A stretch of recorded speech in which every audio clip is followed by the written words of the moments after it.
Hi guys! Good evening to everyone. Now is November 27, 2025, Thursday. As you can see guys, andito na naman ako sa koi fish pond ko guys, oh. Yan. Ito ang koi fish pond ko guys, oh. Simple, small, butterball.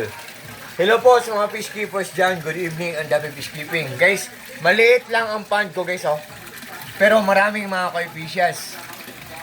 You know why guys? Kasi naniniwala ako sa kasabihan guys na the more the better, the more the happier, the more the merrier. Ang ibig sabihin nun guys, kung mas marami, mas masaya. So, kung mas maraming mga isda ang lumalangoy dito sa pond ko, mas magandang tingnan at mas masayang tingnan. So, guys, di ba? May point naman ako guys, di ba? Am I right guys, di ba? What can you say guys, di ba? What do you think? Do you like it or not guys? I'm just joking guys. Not i-interrogate pa guys. Guys, ito ang mga koi fishes natin guys, oh. At ito ang koi fish pond ko, ang filtration system ko, glass. Pinawilding ko para maghang, para magandang tingnan. Yan. Pero parang maganda din ang presyo nito guys. Guys, sa video kong to, ipiplex ko ang aking Key 11 vacuum suction mobile holder. On the other term, or on the other word, tinatawag din to na Key 11 vacuum rotating phone holder. Ito siya guys, oh. Yan. Yan. Ang phone ko guys, oh.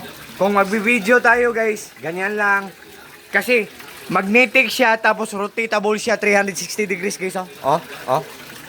360 degrees right to the left, oh. Oh, oh. Oh, oh. 'Di ba? Kung magbi-video tayo, ilagay lang diyan. Sa loob ng sasakyan guys, kung babae kayo, kung mag-makeup kayo, pwede. Kung lalaki kayo, mag-video, mag-selfie, pwede. Pero mag-iwas kayong gumamit dito guys, ha. Kung nakaanda ang sasakyan nyo, baka madisgrasya kayo guys. Huwag sanang mangyari yun guys, oh. Magnetic to siya guys, oh. Oh, natatanggal. Oh, magnetic, oh.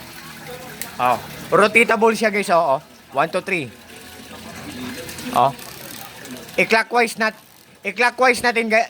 I-counterclockwise natin guys, matatanggal siya. Oh. Pag i-counterclockwise natin, oh, nagba-vacuum siya. 'Di ba?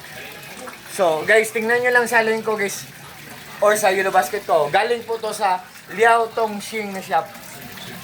Seller, thank you so much po. Ang bait ng seller nito, so very kind, so very generous. Napaka-humble, napakabait. Seller, si shop niyo po, more sales to come, more clients to come. Take care always po, together with your loved ones or together with your family, seller. More blessings to come and God bless po, seller. Liao Tongxing na shop. Sa lahat ng mga friends ko dyan, an early Merry Christmas to everyone. Kasi it's already Burr month na. It's already, I think, it's already 30 days remaining na lang para mag-celebrate na lang. Mag-celebrate tayo ng Pasko. So, guys, good evening. Take care po tayo always. God bless po sa ating lahat. Or God bless us all and that's all. Peace.